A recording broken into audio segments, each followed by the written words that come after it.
आज हम लोग 10वीं कक्षा का संस्कृत का तैयारी करने वाले हैं, जिसमें अगर आप संस्कृत में कुछ भी नहीं जानते हैं तो भी आप आज से अपना 7 नंबर पक्का कर लीजिए।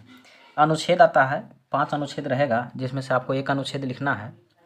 यह 7 नंबर के लिए आता है, ठीक है। मतलब एक अनुच्छेद आप लिखेंगे तो 7 नंबर आपको मिलेंगे। जैसे कि यहाँ पर लिखा हुआ रहेगा, निम्नलिखित में से किन्हीं एक पर 7 वाक्यों में अनुच्छेद लिखें, या फिर सिर्फ अनुच्छेद लिखें, लिखा हुआ रहेगा, ठीक है। तो जैसे कि क्वेश्चन है अस्माकम ग्रामः, या फिर इसी का दूसरा रूप है मम ग्रामः, और या फिर लिखा हुआ रहेगा आदर्श ग्रामः। ये तीनों चीज़ सेम है, एक ही चीज़ है, ठीक है। तो अस्माकम ग्रामः का मतलब होता है हमारा गांव, मम ग्रामः का मतलब होता है मेरा गांव, और आदर्श ग्रामः का मतलब होता है एक अच्छा गांव। तो देखिए, अगर कुछ भी रहे इन तीनों में से तो लिखना सेम है। सबसे पहले मैं आपको दिखा देता हूँ कि हिंदी किस प्रकार से आप लिखेंगे। 7 लाइन आपको लिखना है, एक लाइन पर आपको 7 नंबर, एक लाइन पर आपको 1 नंबर मिलेंगे, तो 7 लाइन में आपको 7 नंबर मिलने वाले हैं, ठीक है। जैसे कि पहला लाइन आप सोचेंगे कि मेरा गाँव एक आदर्श गाँव है, ठीक है। दूसरा लाइन, मेरे गाँव का नाम, जो भी है आपका अपने गाँव का नाम यहाँ पर लिखेंगे है। मेरे गांव के पूरब दिशा में पहाड़ है। देखिए, अगर आप पहाड़ लिख भी देते हैं, आपके गांव के बगल में रहे, पूरब में रहे या ना रहे, वो आदमी तो आपको देखने के लिए नहीं आ रहा है पहाड़ है कि नहीं, ठीक है। तो मेरे गांव के पूरब दिशा में पहाड़ है। दूसरी बात, मेरे गांव के पश्चिम दिशा में नदी है, ठीक है। ये भी आप लिख सकते हैं, रहे या ना रहे आप लिख सकते हैं, क्योंकि आपके गाँव के बारे में उसको जान करके क्या फ़ायदा है, कुछ नहीं। मेरे गाँव के उत्तर दिशा में, चलिए आपके गाँव के उत्तर दिशा में कोई भी एक गाँव का नाम आप लिख दीजिए कि मेरे गाँव के उत्तर दिशा में यह नामक एक गाँव है। अगला है, मेरे गांव के दक्षिण दिशा में, फिर एक गांव का नाम लिख दिए, यह नाम का एक गांव है। जो भी आपके गांव के बगल में रहे, कोई भी नाम आप लिख सकते हैं, ठीक है। 7वां लाइन है, मेरे गांव में एक मंदिर है, होता ही है, हर गांव में एक मंदिर होता है। फिर मेरे गांव में एक विद्यालय है, जो कि सब गांव में होता है, ठीक है। तो इस तरह आप लोगों ने देखा कि किस प्रकार से आप पहले हिंदी सोचिए। अगर आप हिंदी सोचते हैं तो संस्कृत में कुछ भी नहीं है, ठीक है। 2 लाइन क्या लिखे हैं हमने, मेरे गांव एक आदर्श गांव और मेरे गांव का नाम, 2 लाइन हो गया। उसके बाद 4 गो दिशा में लिख दिए हम, पूरब, पश्चिम, उत्तर, दक्षिण, 4 गो दिशा हो गया। तो 4 लाइन और 2 लाइन, 6 लाइन। एक लाइन लिखे कि मेरे गांव में एक मंदिर है, 7वां लाइन, और मेरे गांव में एक विद्यालय है, एक 8वां लाइन भी हम जोड़ दिए हैं, ठीक है। चलिए इसको बनाते हैं, तो लिखेंगे कैसे इसको, है ना। तो देखिए यहाँ पर पहला लाइन है, वहाँ पर आप लाइनिंग नहीं करिएगा, ठीक है। आप जिसका भी उत्तर लिखेंगे आप यहाँ पर लिख दीजिएगा। जैसे मान लीजिए अस्माकम ग्रामः हम बना रहे हैं, अस्माकम ग्रामः, या फिर मम ग्रामः रहेगा तो आप लिख दीजिएगा मम ग्रामः, ठीक है। या आदर्श ग्रामर रहेगा तो ये सब चीज़ आप लिख सकते हैं, ठीक है। उसके बाद यहाँ पर लिखेंगे उत्तर। जैसे मेरा गांव का होता है संस्कृत में मम ग्रामः, यहाँ ऊपर में दिया हुआ है, ठीक है। तो मम गांव, तो यहाँ गांव का हो जाएगा ग्राम, मम ग्रामः। एक का संस्कृत में होता है एकः, आदर्श का आदर्श ही रहेगा, मम ग्रामः एकः आदर्श ग्रामः। और है के लिए संस्कृत में होता है अस्ति, मम ग्रामः एकः आदर्श ग्रामः अस्ति, ठीक है। इसके बाद है मेरे गांव का नाम, तो मेरा का तो आप जानते ही है, मम होता है, मम। और गांव का के की कुछ भी रहे, ठीक है, तो संबंध को दर्शाता है। इसका मतलब होता है, ग्राम मतलब गांव होता है ना, और का के की रहेगा तो आधा स्व और यो लगा देना, षष्ठी विभक्ति होता है इसमें। तो मम ग्रामस्य यानी मेरे गांव का, और नाम का संस्कृत नाम होता है मम ग्रामस नाम। जो भी आपके गांव का नाम है यहाँ पर लिख करके और लास्ट में लिखिएगा अस्ति, मम ग्रामस्य नाम, जो भी गांव का नाम है, और है के लिए होगा अस्ति। इसके बाद फिर है मेरे गांव के, तो मेरा का क्या होता है मम, मेरा का हो जाएगा मम। और गांव के, तो देखिए गांव का के की कुछ भी रहे तो ग्राम लिख करके आधा स यो दीजिएगा, स यो, तो ग्रामस्य, मम ग्रामस्य। पूरब दिशा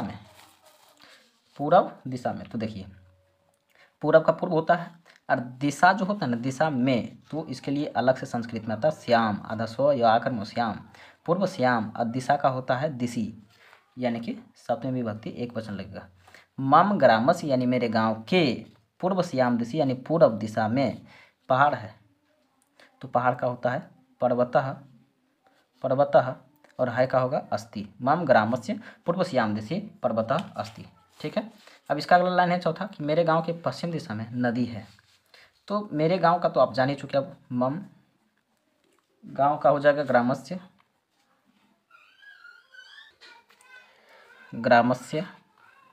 मम ग्रामस्य यानी मेरे गांव के, ठीक है। अब पश्चिम दिशा में, तो देखिए अब पूर्व दिशा में था तो पूर्व श्याम दिशा लिखे हैं, तो पश्चिम दिशा में तो इसको लिखेंगे हम पश्चिम, ठीक है। और श्याम आधा सोया कर्म श्याम दिशि, पश्चिम दिशा में पश्चिम श्याम दिशि, ओह ठीक है, पश्चिम श्याम दिशि।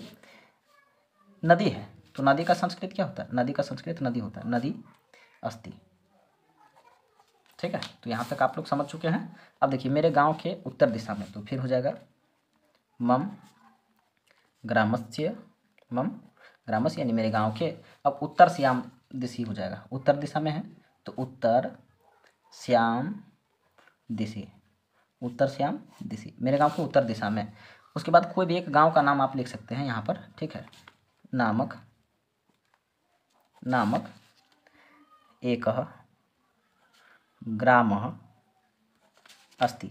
अस्ति क्यों लगा रहे? है, ठीक है, अस्ति। अब इसके बाद देखिए फिर कह रहा कि मेरे गांव के दक्षिण दिशा में कोई भी गांव, नामक एक गांव है, तो लिखेंगे मम ग्रामस्य, मम ग्रामस्य, मम ग्रामस्य दक्षिण श्याम दिशि, दक्षिण श्याम दिशि। दक्षिण श्याम दिशि का मतलब दक्षिण दिशा में, डॉट डॉट डॉट डॉट मतलब कोई भी गांव का नाम आप लिखिएगा, ठीक है। नामक, यहाँ पर हो जाएगा नामक एकः, एकः ग्रामः अस्ति, यानी एक गांव है, ठीक है।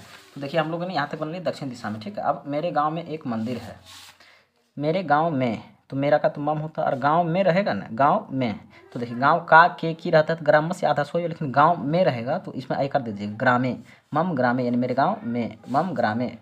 तो मेरे गांव में एक मंदिर है, मम ग्रामे एकः, एकः मंदिर का होता है देवालयः, देवालयः मम ग्रामे एकः देवालयः अस्ति, मतलब एक मंदिर है।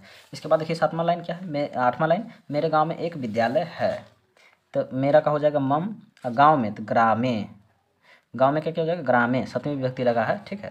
तो मम ग्रामे एकः, एक का क्या होगा? एकः, और विद्यालय का विद्यालयः, मम ग्रामे एकः विद्यालयः अस्ति, मेरे गांव में एक विद्यालय है। तो इस तरह से आपका 7 नंबर देखिए कितना आसान है।